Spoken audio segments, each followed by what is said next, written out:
to the right or to the left of us.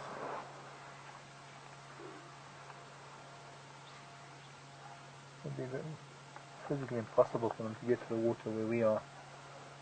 Too many logs and obstacles in the way.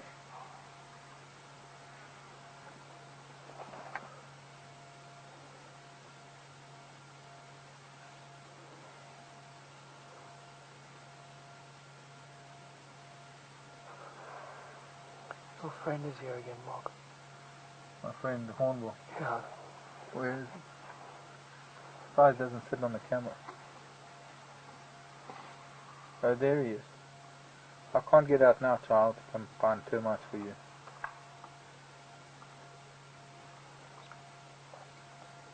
You can do it yourself. And off he goes to do it himself.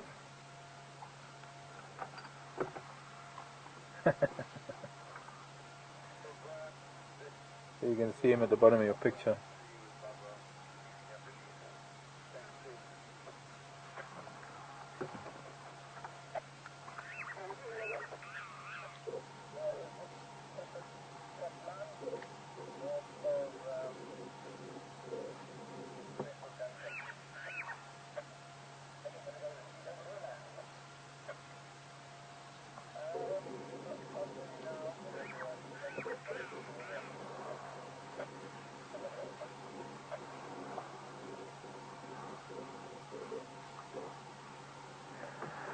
If we stayed with Central Road instead of going to Guaripan and went up to Cheetah Cut Line,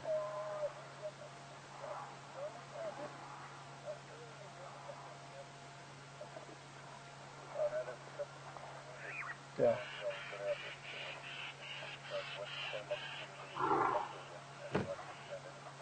Okay, we've got to go. We've got to go. We don't have to go all the way back to camp, but we've got to go. As beautiful as that sun is, and as beautiful as these elephants are,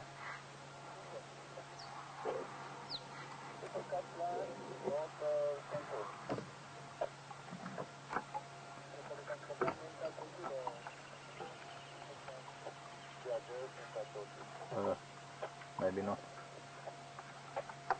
We're going now. Graham, come in.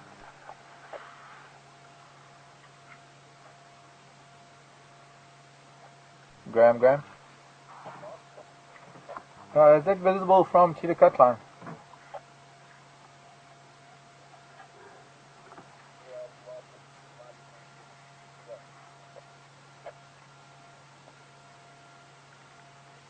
Okay, copy, thanks. What's in Cheetah Cut Line? A leopard with a kill in a tree. Well, it might be, it's not good. Might be visible from Cheetah Cut Line, it's in Torchwood. We missed that by about 50 yards with that rhino, or when we came up from Guaripan, from Central Road. But then we wouldn't have been able to go into Torchwood to see it anyway. So, alright, we're going to just move briefly. I'm going to try and get to the other side of these elephants. I think they're a little intimidated with my presence here. Whoop. Sorry.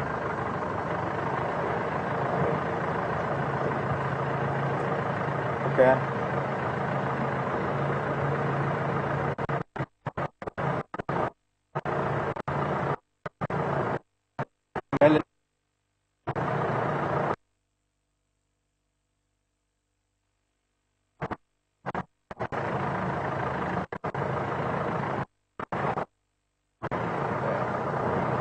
That one female, look at her, she's not happy. Two nicks out of her ear. And one elephant here that's got tusks sticking straight out of her face. Trying to get past them slowly so that they can at least feel not threatened, so they can see us moving away.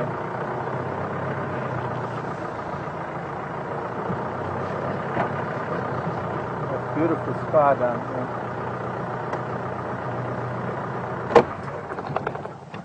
Hello ladies, corralled around their babies. I think they feel threatened. This is not a herd that is seen very often. That one female that is looking at us with the tusks right here in the middle. Tusks that come forward out of her face.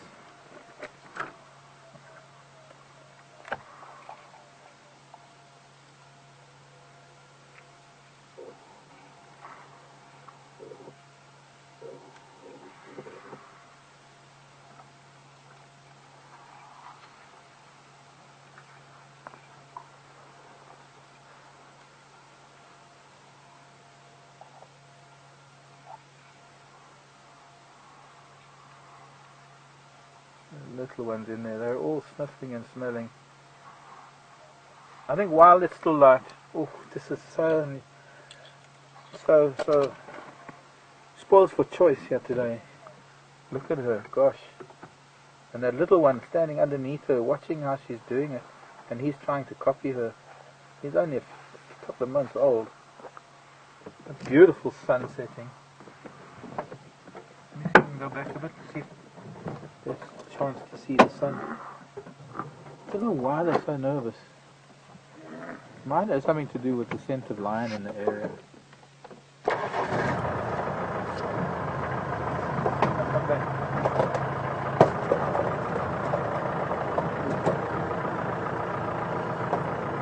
Oh, that is absolutely beautiful. Oh, wow. Maybe a little bit more and we'd get that tree, but might get other trees in the way in the foreground.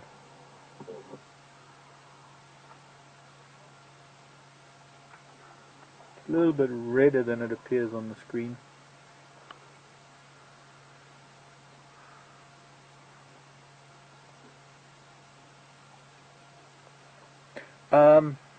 There was a query from chat wondering what the big five was. Lion, elephant, buffalo, leopard and rhino are the big five. I actually don't know why people make a big thing out of the big five anymore, because there's hippo and giraffe that are also big. There are wild dog and cheetah that are very important too. That already takes it up to 9.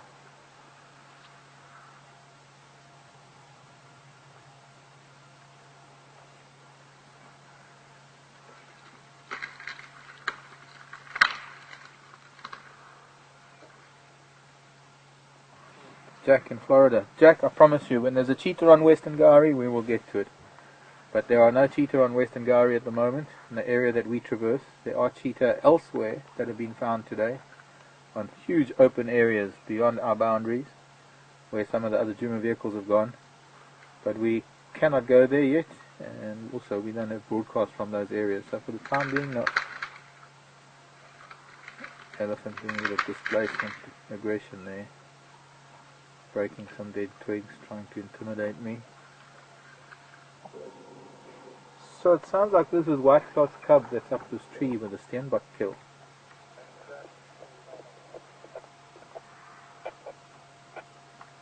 So let's go. We'll see if we can see it or not. And let these elephants relax. They are not very relaxed at all. They might want to go to the water. She's going to charge.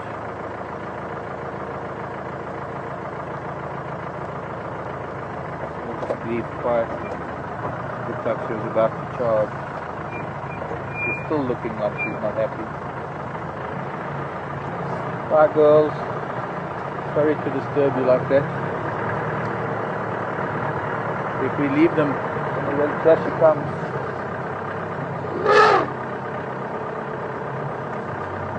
She stops. She's still half-hearted mock charge. She obviously got a little bit. She's the one that I've been watching all along. She's been standing with her facing up, and she's going to probably come at us again as we move. We're actually bringing the whole herd with her. It might have something to do with the fact that we're heading up towards the calves, but they're a couple of little birds.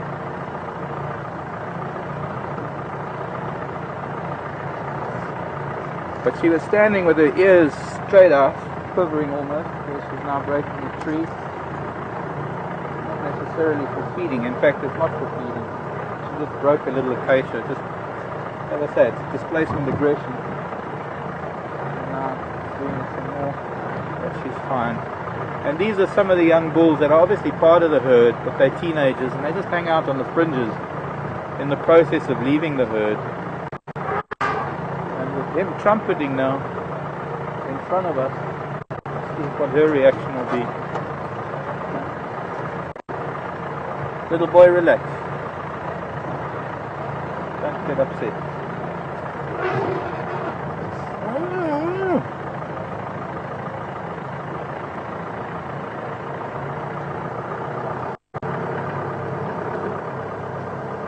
Don't want to leave a negative impression on these elephants.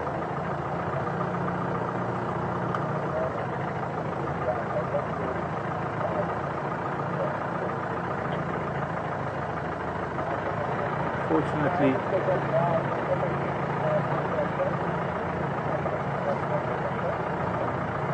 you lose the shot. Oh, I'm not watching where I'm going. I mean, we find strange things on game drives. Ooh! I'm not following you, dude. I'm going this way. You just happen to be going the same way I'm going. Go back that way to your mother. It's good to leave these ellies because they're not very happy around vehicles. They don't come to this part of the world very often, probably. Apart from the fact that this is rather a strange looking contraption that we're in. But yeah, anyway, somebody's lost a shirt. Have you lost a shirt, Colonel? He's cool.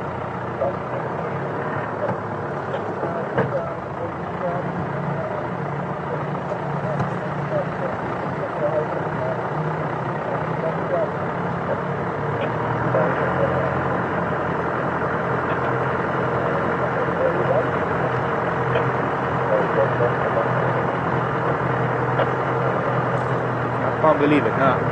It's this strange radio chatter that's going on. One of the guys mentioned that somebody lost a shirt. So one of the private vehicles comes through and says, so what does the shirt look like? So Texan describes the shirt and he says, oh, it's not ours. As though it's a common occurrence to lose shirts in the bush. And we just pick up shirts willy-nilly here and there. And you just go, it's a pink one. Yeah, that's mine. Oh, it's a green one. No, I had a pink one. Strange people.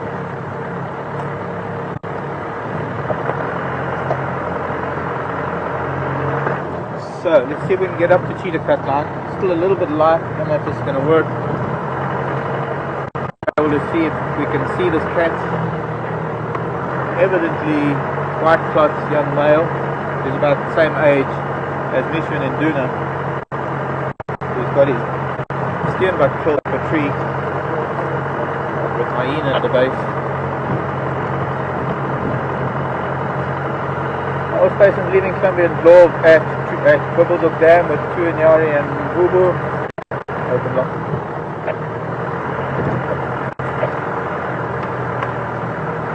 Isn't Glove a little bit skittish?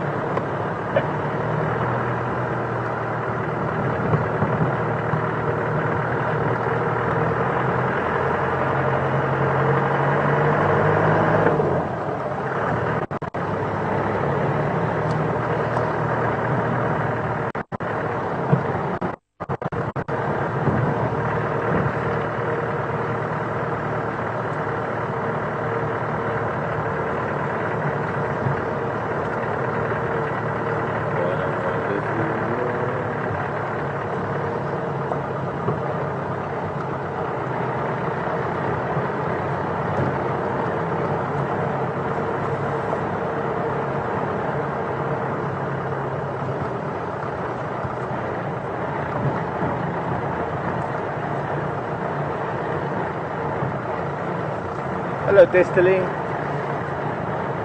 Do we have rhino in our traversing area all the time? How many rhino do I think there are in our traversing area? Destiny, we have an area that is smaller than a rhino's territory. So no, we don't have rhino here all the time. How many rhino visit this area? Oh, anywhere up to about a dozen different individuals. We had that one group of 6 and there's a group of then there's that bull and the young cow, and then there's shorthorn, and there's a shorthorn female and a calf, and then there's that other female with a little calf. So they all come through, they all have their home. It's too small to have permanent rhino here. Rhino have a bigger area that they cover, so even if we were smack bang in the middle of a rhino's territory, there would still be times when rhino are not around. Actually, you know what? I'm thinking, did we come up to Guaripan? Yeah, we did. Yeah, we did. And then we went up here to Cheetah Cut line. So we missed this leopard, but we didn't miss much because evidently he's in Torchwood. If anything, I would have seen the drag marks crossing the sheet of coastline, heading west, east. Graham coming.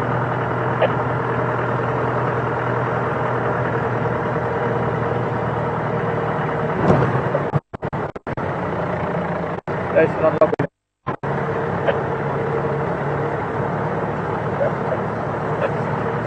Lex, do you know if it's visible from Cedar Cut Line?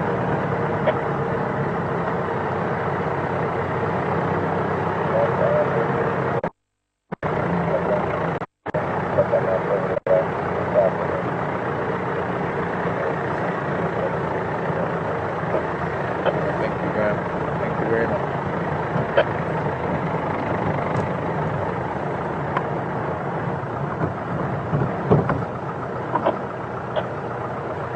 Travel about 100 meters, look for a leopard up the tree. If we see a leopard up the tree, then it's visible. Somebody couldn't get more vague than that. That wasn't Lex, that was Graham. But, so, if we see a leopard up the tree, we see a leopard up the tree. If not, we have to go back to Dowie Dam.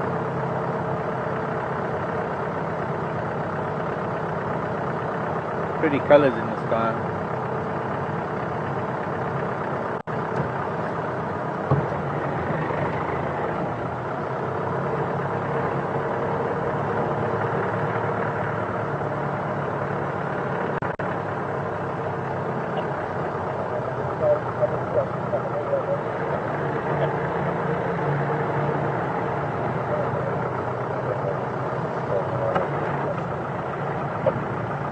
Yeah, I can see them over the ground. Yes, we can possibly see. It is a little bit far in. We can just see a big blob in the tree. If we can just find a gap between. Just got to find the gap. Did you have a nice gap? Let's see if we're more level with it. There's going to be a better gap.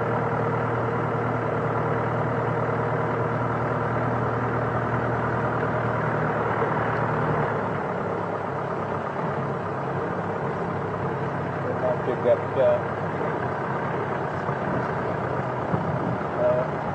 There.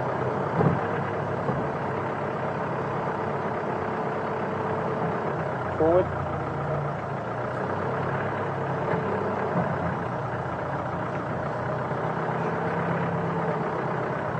Well, I can turn in.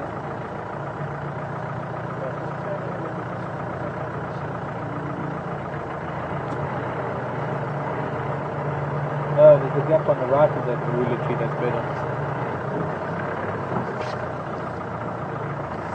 Must have caught this in this steenbuck perfectly right here.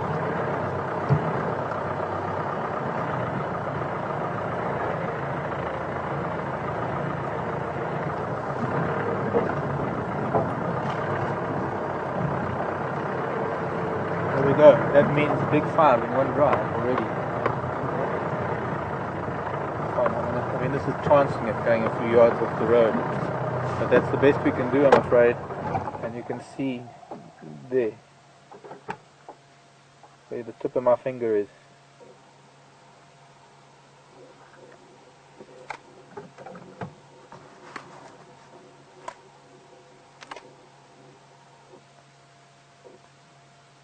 Doesn't look very comfortable.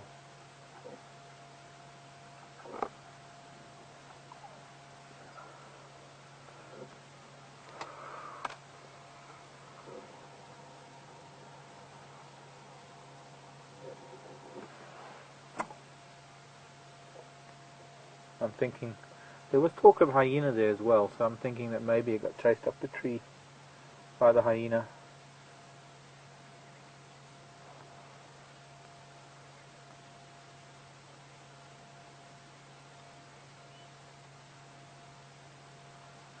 This is the easiest big 5 drive I've ever been on. I actually can't remember when the last time I had a big 5 drive. I don't believe I've had a big 5 drive here at Wiyatela. Is it? Yeah. And there were no rhino in East Africa.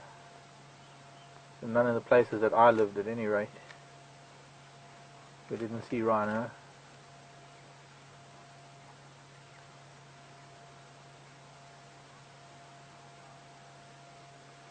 So my last big 5 would have probably been in the Sabi Sand, here, in London, mid-90s. I think I've seen the big 5 here in a day, but I just haven't had it on camera.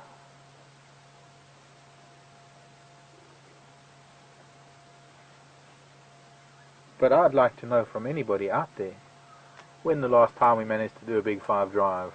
Isn't that fantastic?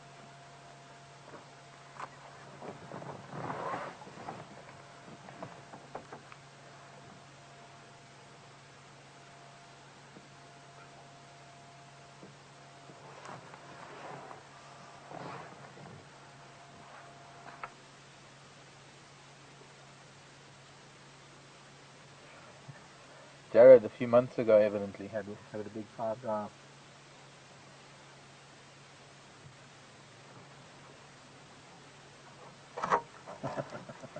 I'm doing hand signals. I'm playing charades with Herman because I want to do a piece for the diary before this car gets here. But I should change my glass too. Now that it's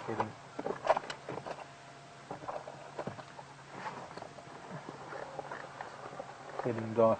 Probably not as dark as I thought it was because I've still got my shades on. But we've had an absolutely fantastic afternoon. It is getting dark. Managing to five of the big 5 this afternoon.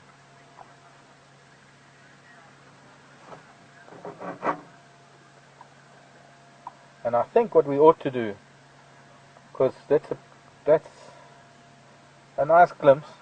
If we stay here too long, we're going to have to close before we even get anywhere near Gowrie Dam.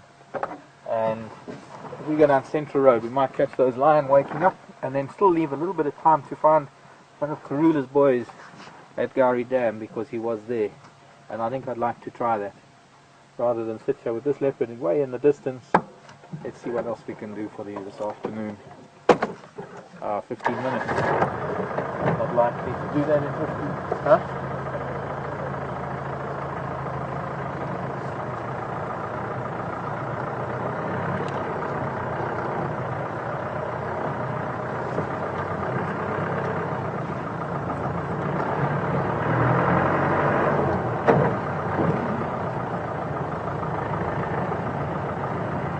Thanks, Graham.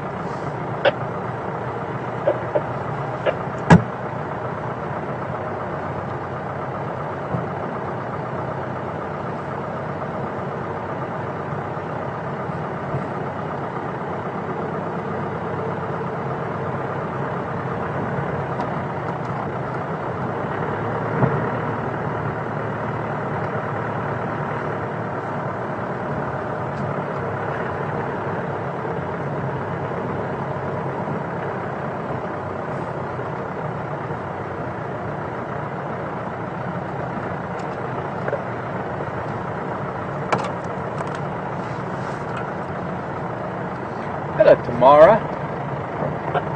Tamara in Texas. Ask him about the water where the hippos are.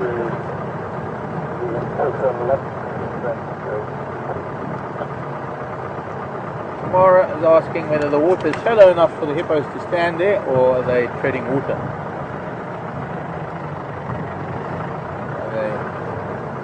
Tamara, hippos are actually negatively buoyant, which means that they sink as adults, because hippos don't swim.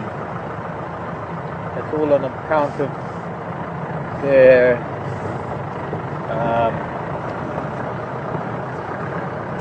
lives living in the water for so many millions of years.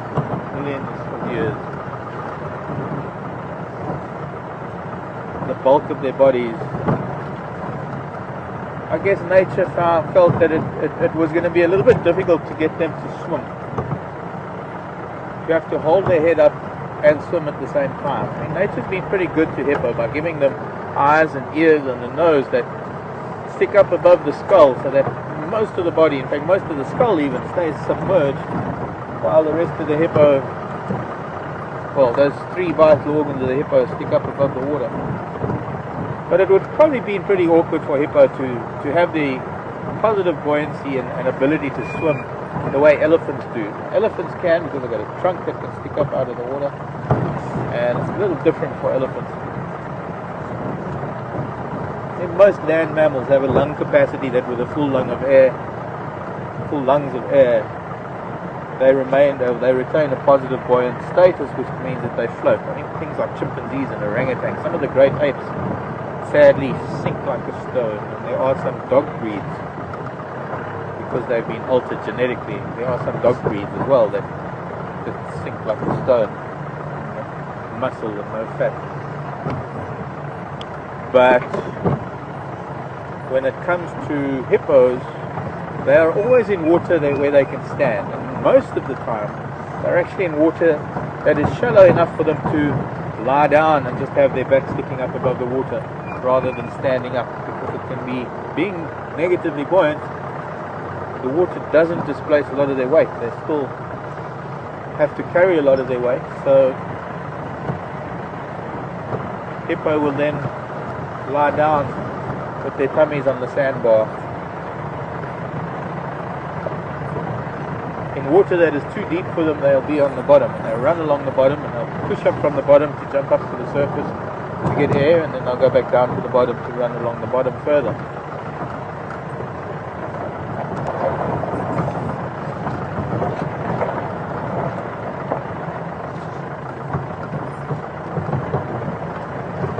No, stop the clock. Stop the first turning. Not ready to finish yet. We're still having an amazing whale of a time.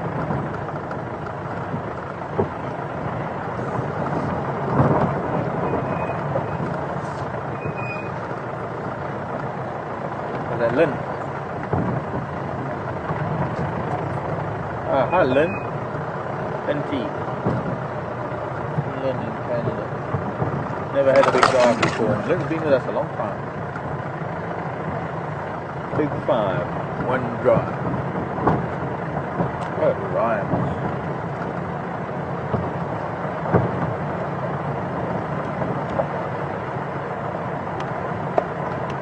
Sharon, I heard on the radio talk of it being white cloth sun.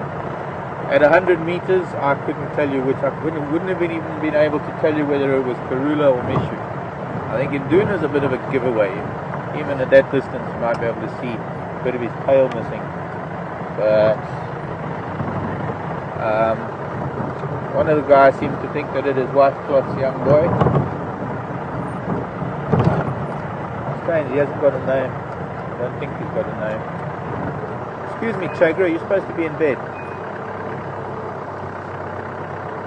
Won't get out of the road. That's fun.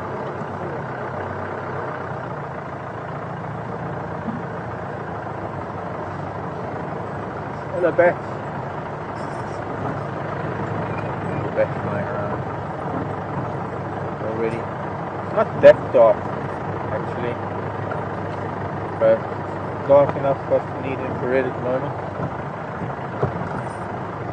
Okay.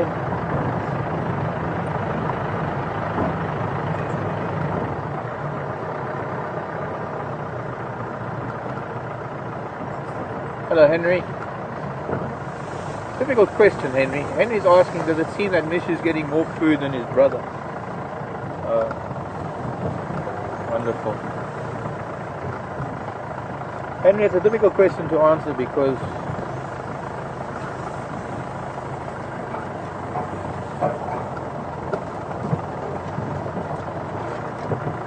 sorry, I'm just trying to see what Graham is doing. He's just raced in here above around us.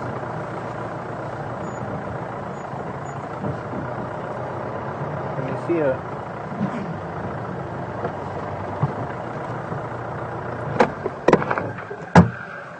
There she is, missing that front canine.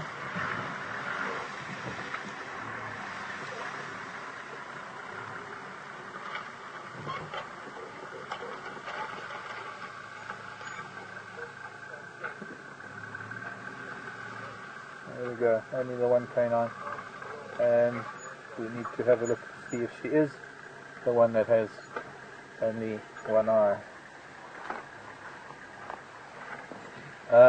Where are we? Mission in Duna, and Mishu seemingly getting more food.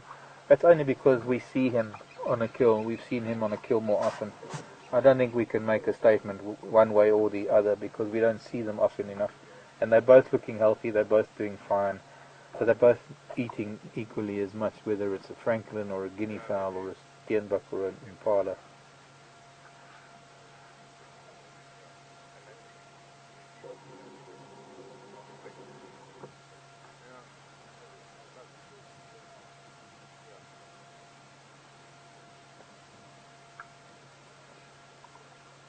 I'm sure she's the same cat that was at Treehouse yesterday.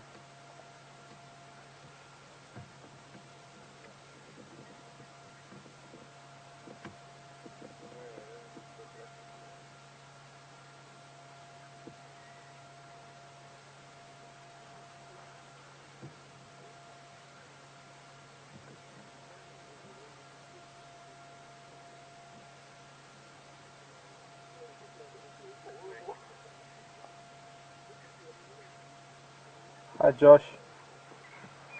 Now Josh, I'm saying that this is the one that's got one upper canine. She's missing her upper right canine. And earlier on today we were discussing whether this could be the one that has only a left eye. I think it was the left eye that was reflecting and the right eye wasn't, if I can remember correctly. One day when we had the sticks at Gowrie Dam. Oh.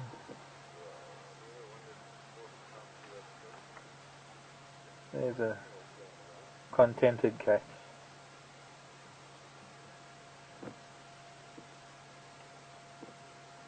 I'm not seeing any reflection out of this left eye. Not really dark enough to see reflections yet.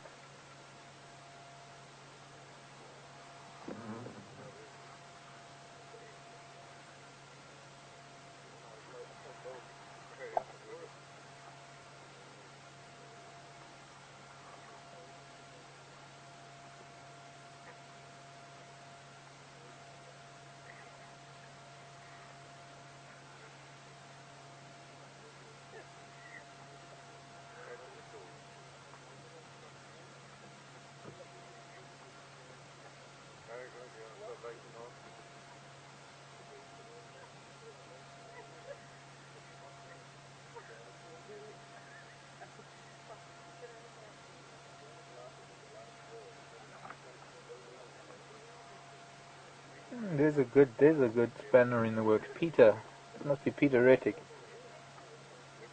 Peter, you make a good point. Peter's saying that this could be two of the kahumas that have been hanging around with one of the males. I'm just going to move the light to that other one. Can't see her too well. No, we can't see the male at the moment.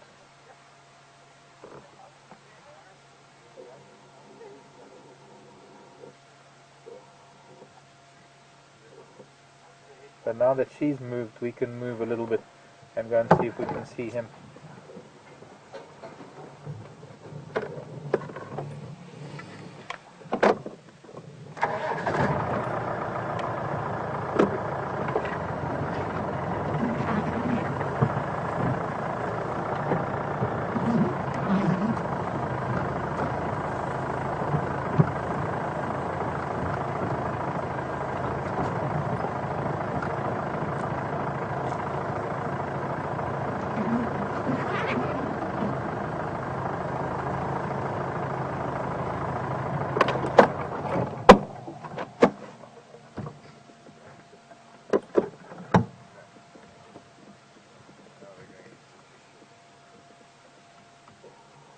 Okay, it was definitely not the two cats from Treehouse Dam yesterday. There she's Fleming, she's smelling urine. These are both adult cats. So could very well be Peter. That young female wasn't showing any sign of nipples yesterday. And both of these cats are.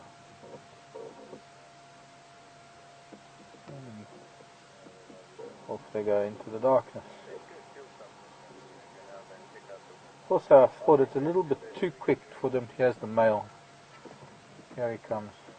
A gorgeous big boy. Oh, this is fantastic. He's also going to smell this urine and probably do the phlegm and grimace as well.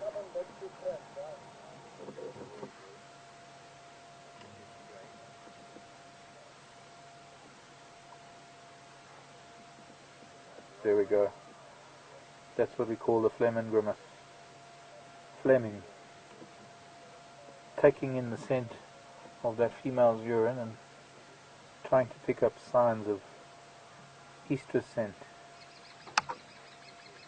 by passing that scent over his Jacobson's organ.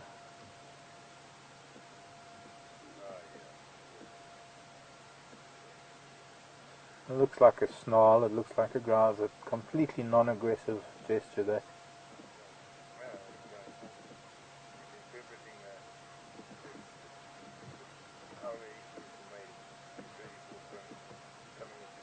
So I think I'm going to side with Peter on this one.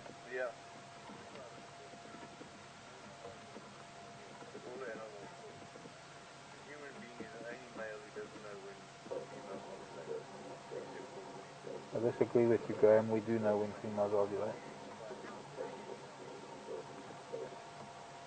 Women glow and look their prettiest.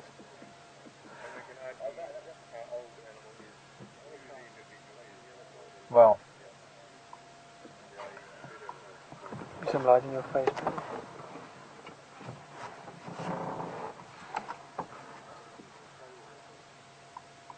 almost speechless after an afternoon like this. It's been absolutely fantastic to find the big five. To have had this weather, I'm still sitting in shirt sleeves, and the possibility that one of the cats is going to be around Gowrie Dam on the way home, we will have to wait and see. If we do find him, we'll see if there's any time to maybe cut back and maybe just show him to you quickly. But we are going to be doing a fireside chat tonight, and with the fireside chat happening in half an hour, we're going to need to start making our way back to camp. We are quite a ways away, not too far, but I don't want to drive too fast now in the dark. But from me, Mark, and Herman behind camera, Tara in final control, you've been with a live game drive here at the Sabi Sands, and it's been a fantastic time. Thanks for joining me, and I'll speak to you later from the fire. Bye.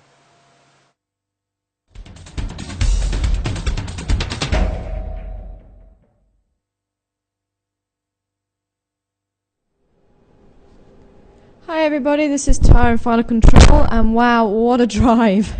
My first big 5 drive of the 5 months that I've been here, so thanks a lot to Mark for the hard work and effort he put in there. But I hope you guys enjoyed that as much as we did. I'm sure you did. And obviously seeing the lines again one last time before he heads back to camp. Again, not too sure which pride. Peter is just saying possibly the Uncahumas. We're not too sure. It could possibly be, but there was apparently one female of the Styx pride that had half a canine missing, and she definitely had half a canine missing. So we'll have to check records and see which pride it could be, and possibly, as I